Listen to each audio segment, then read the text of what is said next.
हरे राम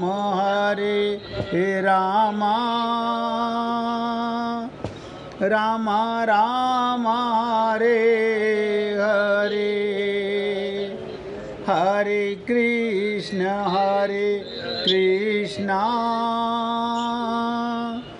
कृष्ण कृष्ण हरे हरे, हरे राम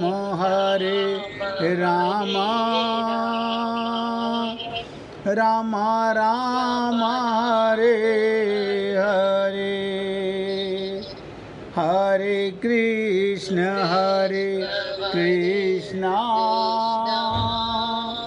कृष्ण कृष्ण हरे हरे, हरे राम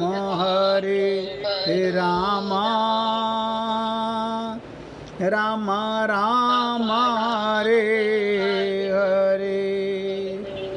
सभी पुण्य आत्मा बहुत एकाग्रचित होकर सुनिएगा।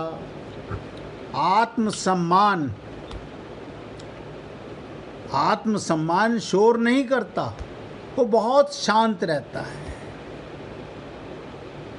ये भीतर की वो जगह है जहां आप खुद से झूठ नहीं बोल सकते। आप बताइए, आप अपने आप से झूठ कैसे बोलोगे?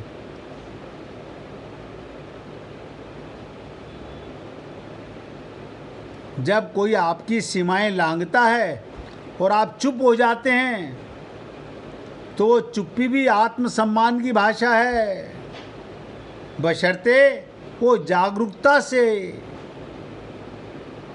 चुप्पी आ रही है। आत्मसम्मान का अर्थ है आप खुद को धोखा नहीं देंगे। आप खुद को धोखा नहीं देंगे और नहीं देते हैं, दूसरों को खुश करने के लिए अपना मूल्य नहीं गिराते। आत्मसम्मान आत्मा का कवच है। बताइए, आत्मसम्मान ही आत्मा का कवच है जो आपके भीतर से अटूट बनाता है। जो व्यक्ति खुद को महत्व देना सीख लेता है, उसे बाहर दुनिया से झूठी शान, झूठी तारीफ सुनने की आदत नहीं रहती। आत्मसम्मान यानी अपनी इच्छाओं और सीमाओं को सम्मान देना। लेकिन आप और हम लोग क्या ऐसा कर पाते हैं? अब ध्यान से सुनिएगा। साधक का जब अपना कल्याण करने का विचार होता है, वो कर्मों को साधन में विघ्न समझकर वो कर्म करना छोड़ देता है। मुझे अपना कल्याण करना, मुझे काम धंधे में नहीं पड़ना। परंतु वास्तव में कर्म करना दोष नहीं है, कर्मों में सकाम भाव दोष है। आप कब तक कर्म कर सकते हो? जब तक भगवान आपसे करा रहा है। लेकिन उसमें आप अपनापन कर रहे हो, ये पाप कर रहे हो। और आप और हम सब लोग ये पाप नित्य निरंतर करते रहते हैं। हम बिना आसक्ति के कर्म नहीं करना चाहते हैं। तो भगवान कहते हैं कर्म करना दोष नहीं, कर्मों में सकाम भाव दोष है। भगवान कहते हैं बाहर से इंद्रियों का संयम करके भीतर के विषयों का चिंतन करने वाले मिथ्या विचार पुरुष की अपेक्षा आसक्ति रहित होकर दूसरों के लिए कर्म करने वाला श्रेष्ठ है। वास्तव में मिथ्याचारी पुरुष की अपेक्षा स्वर्ग आदि की प्राप्ति के लिए सकाम भावपूर्वक कर्म करना भी श्रेष्ठ है। फिर दूसरों के कल्याण के लिए निष्काम भावपूर्वक कर्म करने वाला कर्म योगी श्रेष्ठ है।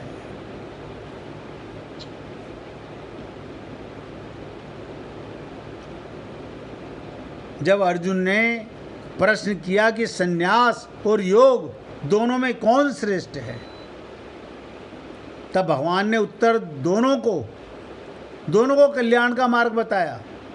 कर्म संन्यास की अपेक्षा कर्म योग को श्रेष्ठ बताया। बताइए, कर्म से संन्यास करना नहीं, कर्म योग श्रेष्ठ है। लेकिन कर्म योग कौन सा? जो दूसरों की सेवा के लिए किया जाए।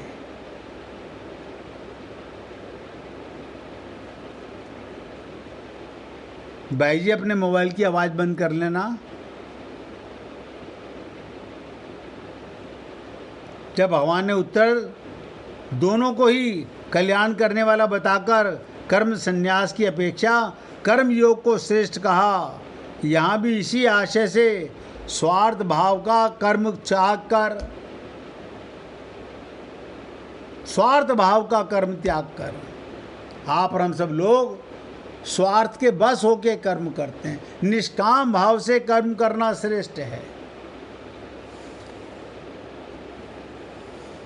अब इस 7वें श्लोक को समाप्त करने की तरफ हम आगे बढ़ रहे हैं और आपसे निवेदन करूंगा, अब इसकी विशेष चर्चा आपको बताने जा रहा हूं। जीवन का सबसे सुंदर और सबसे डरावना सच एक ही है। जीवन का सबसे सुंदर और सबसे डरावना सच क्या है? जीवन की अनिश्चितता। हम इसे नियंत्रण करके कोशिश करते रहते हैं, हम मरे नहीं, लेकिन मरने से बचा कोई नहीं।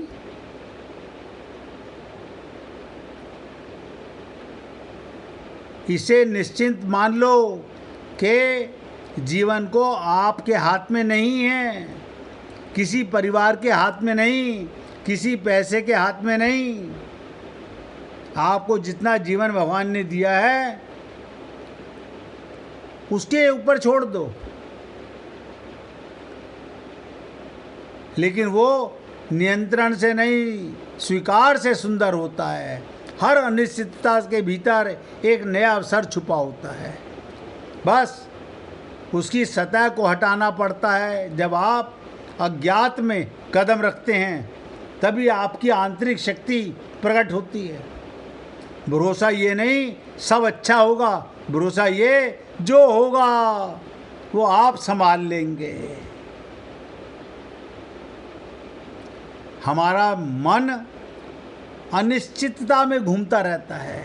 जहाँ जीवन नए रूप में जन्मता है वो हमें उन संभावनाओं के लिए तैयार करती है जिन्हें हमारा मन अभी देख नहीं पा रहा। जीवन का हर बड़ा अनिश्चितता के पार है। आप कुछ पाना चाहते हो तो जो मिला है उसे पकड़ के मत रखो।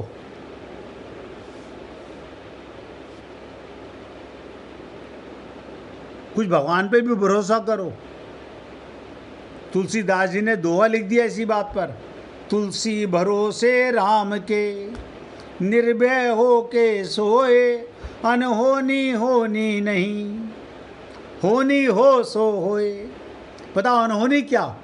इसका मतलब भगवान को दोष दे रहे हो, भगवान ने बहुत बड़ी अनहोनी कर दी।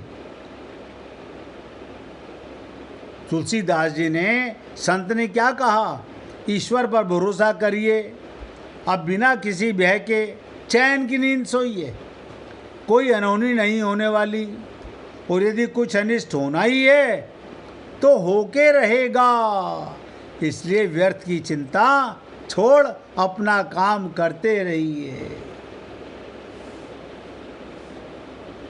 छोटी छोटी सी बातें हैं जीवन में,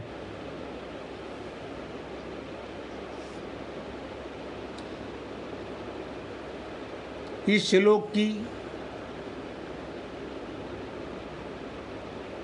पूरे श्लोक की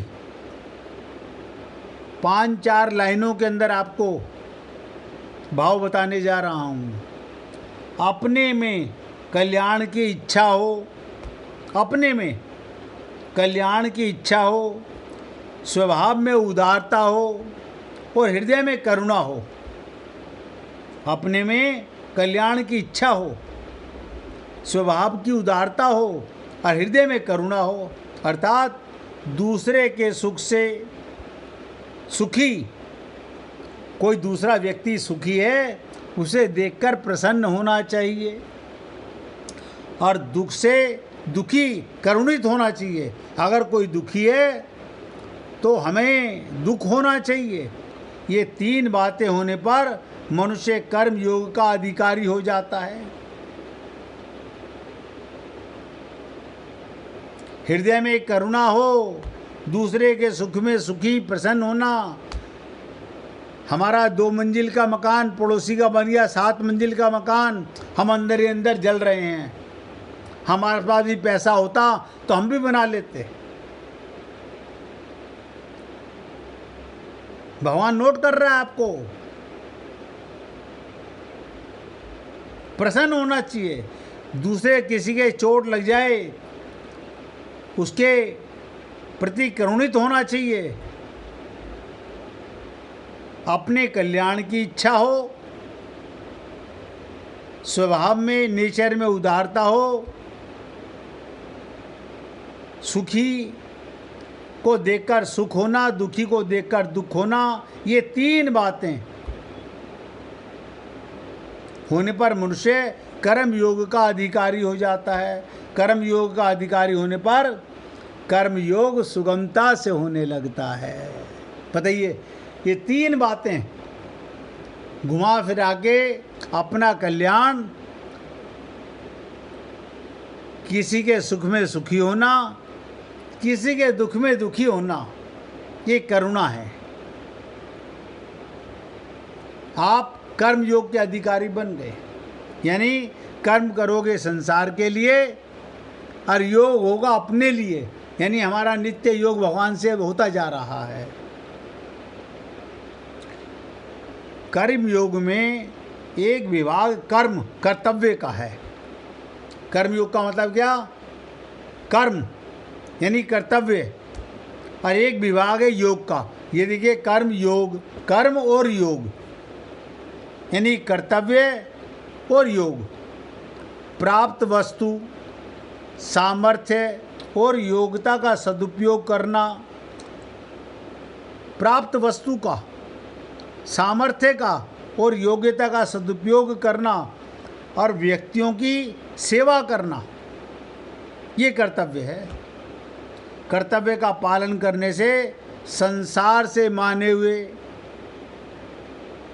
संयोग का वियोग हो जाता है। ये योग है। आप देखिएगा, आप कहोगे हमारा परिवार में बच्चों के साथ योग है, ये संयोग है। लेकिन जैसे ही कर्तव्य का पालन करने से संसार से माने हुए संयोग का वियोग हुआ, वो योग हो गया भगवान से। सारे संसार को भगवान का मानो तो भगवान से योग होगा। और ये मेरा परिवार, ये तेरा परिवार, ये मेरे भाई का बेटा, ये तेरे भाई का बेटा, सब पापी, वो संयोग और वियोग में फंसे रहते हैं।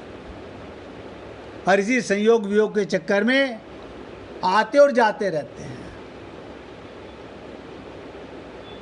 आप सोचिए, सीता माँ जनक जी के यहाँ क्यों आई? सिर्फ इसीलिए कि वो वैदेही थे। वो वैभव में फंसे हुए नहीं थे। नरसिंह भगवान ने सोचो, भक्त प्रहलाद को सबसे बड़ा राज्य क्यों सौंपा? आप सोचा कभी आप लोगों ने, इस पृथ्वी पर आज तक की सृष्टि में सबसे बड़ा राज्य करने वाला कौन? भक्त प्रहलाद। आप कहोगे वो तो राक्षस था। राक्षस तो हम हैं, वो तो भक्त था। इसलिए भगवान ने कहा ऐसे भक्त कभी कभी पृथ्वी पर आते हैं। संसार की सेवा में ऐसे भक्त को लगाना चाहिए। और सीता जी ने तो अवतार ही उसके घर में लिया जो वैदेही थे। और आप हम सब अपने को देह मानते रहते हैं, संयोग वियोग में फंसे रहते हैं, नित्य योग का कोई लेना देना नहीं।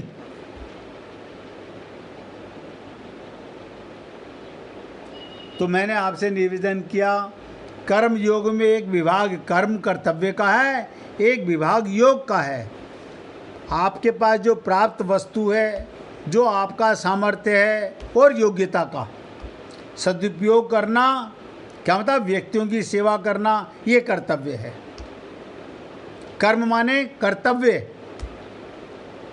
कर्तव्य का पालन करने से संसार से मानव संयोग वियोग हो जाता है, वो योग है। कर्तव्य का संबंध संसार के साथ और योग का संबंध परमात्मा के साथ। अब आप बताइए, आप संसार को ही पाना चाहते हो, बार बार यहीं आकर के फंसना चाहते हो, या अपना कल्याण करना चाहते हो? ये डिसीजन आप और हम लोगों को लेना पड़ेगा। आज लें, कल लें, इसी जन्म में लें, अनंत जन्मों के बाद लें, लेना पड़ेगा। अब आप ये सोच करके, अभी तो हम यहाँ बिजी हैं, कहीं बिजी नहीं हो।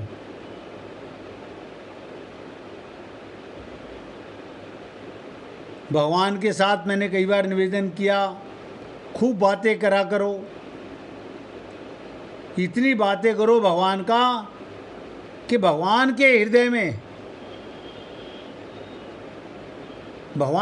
में आपके प्रति सद्भावना जाग जाए, आपके प्रति उदारता आ जाए भगवान के हृदय में।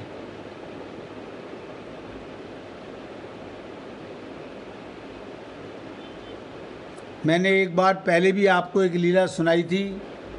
8वें श्लोक की चर्चा कल करेंगे। आज भक्त कर्मानंद जी की मुझे बहुत प्रिय लगी ये कथा, तो मन में आता है, ध्यान से सुनिएगा।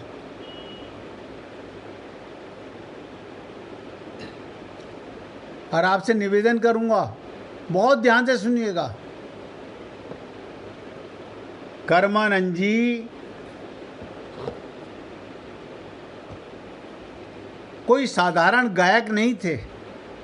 उनके कंठ में साक्षात सरस्वती का वास था और हृदय में प्रभु की तड़प थी। वो जब गाते थे, हवाएं थम जाती थी। राह चलते कठोर हृदय वाले लोग भी भावुक होकर रोने लगते थे। संसार की मोह माया में उन्हें कभी बांध नहीं सकी। और देखिए, मैं लीला सुनाऊंगा, जिस किसी भक्त को भजन सुनाना हो निकाल के रखना। राह चलते कठोर हृदय वाले लोग भी भावुक होकर रोने लगते। संसार की मोह माया उन्हें कभी बांध नहीं सकी। इसलिए एक दिन वो सब कुछ त्याग कर वैरागी बन गए। उनके पास संपत्ति के नाम पर केवल 2 वस्तुएं थी। अब आपको जब बोलूँगा तो तुरंत याद आ जाएगी लीला। एक लकड़ी की छड़ी थी जो उनके चलने का सहारा थी। ठाकुर जी का बटुआ, जिसे वो अपने गले में माला की तरह डाले रखते थे। उसी बटुए में अपने प्राण प्रिय ठाकुर जी को, उनके विग्रह को निवास करते थे।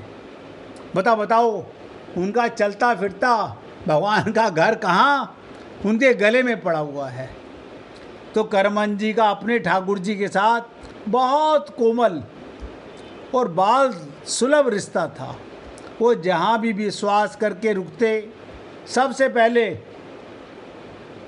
अपनी छड़ी को जमीन में गहराई से गाड़ देते, फिर बड़े प्यार से ठाकुर जी के बटुए को उस छड़ी के ऊपर टांग देते। वो भाव विभोर होकर कहते, लो सरकार, अब आप आराम से झूले का आनंद लो।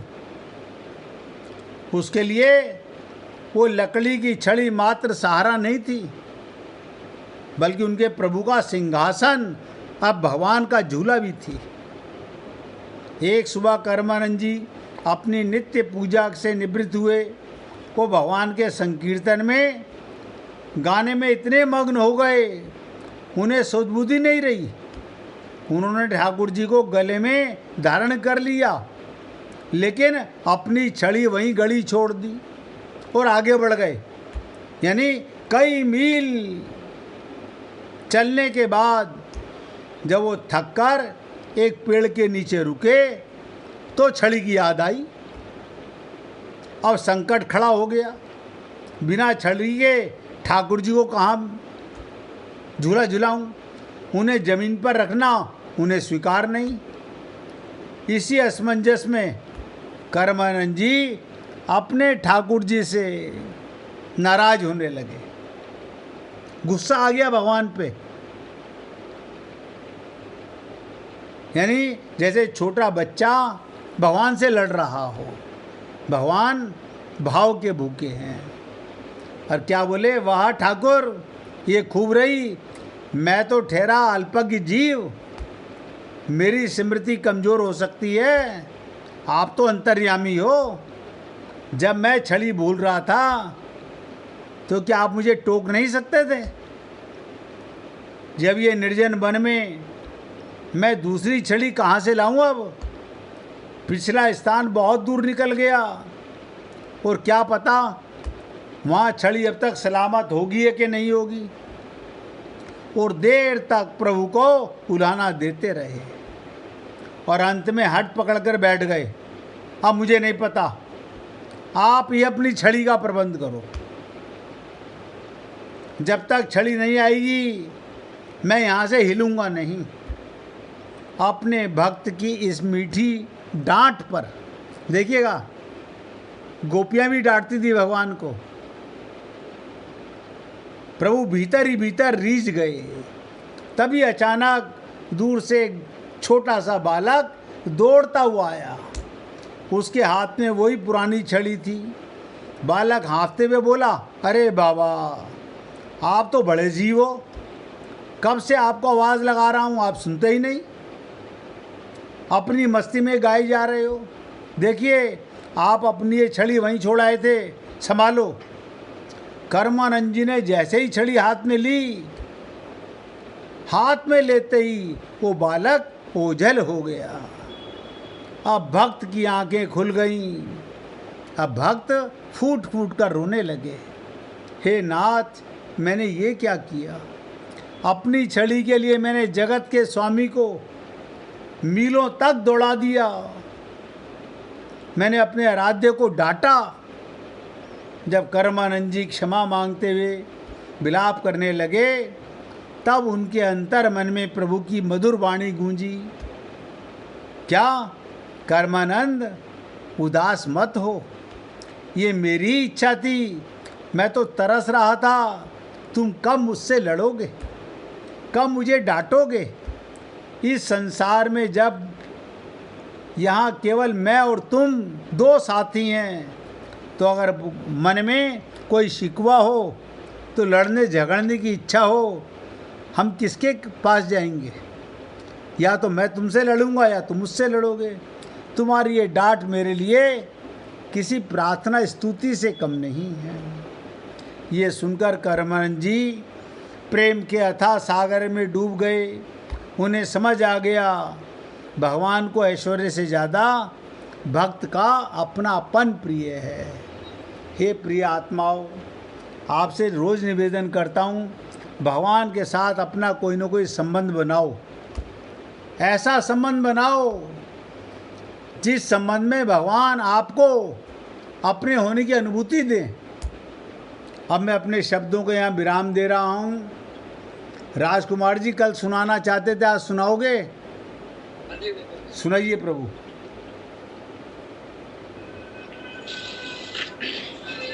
मुझे तूने दाता बहुत कुछ दिया है, तेरा शुक्रिया है, तेरा शुक्रिया है।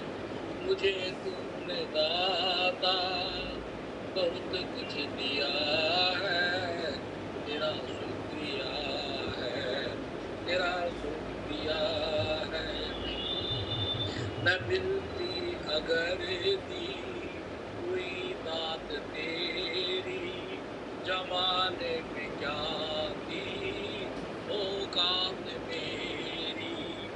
न मिलती अगर दी हुई दात तेरी, जमाने में क्या थी औकात मेरी। मुझे तुमने जीने के काबिल किया है, तेरा शुक्रिया है, तेरा शुक्रिया है। मुझे तुमने जीने के काबिल किया है, तेरा शुक्रिया है, तेरा शुक्रिया है। दिया कुछ नहीं है, शर्मसार हूँ मैं, तेरी रहमतों का तलबदार हूँ मैं। दिया कुछ नहीं है, शर्मसार हूँ मैं, तेरी रहमतों का तलबदार हूँ मैं। दिया कुछ नहीं, बस लिया ही लिया है। दिया कुछ नहीं, बस लिया ही लिया है। तेरी रहमतों का इशारा न होता तो दुनिया में मेरा गुजारा न होता। यदि दिया कुछ नहीं है, बस लिया ही लिया है। तेरा शुक्रिया है, तेरा शुक्रिया है। तेरी रहमतों का इशारा न होता तो दुनिया में मेरा गुजारा न होता।